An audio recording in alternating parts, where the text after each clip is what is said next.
Yep, that's me. You're probably wondering how I ended up in this situation. Hello, welcome to my tutorial. So today we're going to be making a turret and have it rigged up. So I'm just making general shapes for the block out. Presumably you have a design you already want. You need 3 components. You need a base, you need the central part of the turret, and then the barrel. The base will be where the turret sits on, and that'll be your primary object. So what you want to do is you want to create a spline circle and then size it up to roughly 10 or so. It depends on how big your model is, and raise it up to line it up with the central body. And then you need a second one that will remain vertical. This one you will want to make roughly smaller, and this will be the one connected to the barrel. You want to line it up with your center of rotation for the barrel, and then you start parenting. You parent the barrel to the vertical one, you parent the body to the horizontal one. Then you parent the vertical to the horizontal, and then the horizontal gets parented to the base. So then the base is your general controller for all of the overall shapes, while each of the splines allows for localized editing, which can be done by pressing R and then double tapping either Z or Y respectively, or X.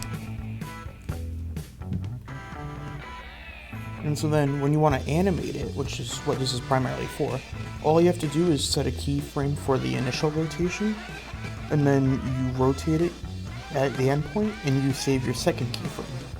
And then it'll animate to that point for you.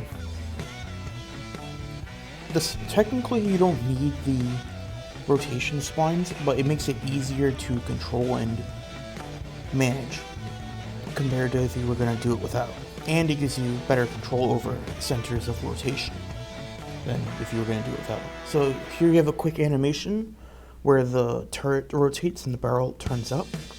And so then you can change the interpolation types to linear, because what these do is when you go with the default, which is easing, it slows at the start and then it slows down at the end. But with linear, it stays consistent the whole way around. If you go with constant, it'll snap from one point to the other, as shown, which just doesn't look good. There's a couple of other modes you can also play around with, but I generally just tend to stick around with linear, since that is the best for me.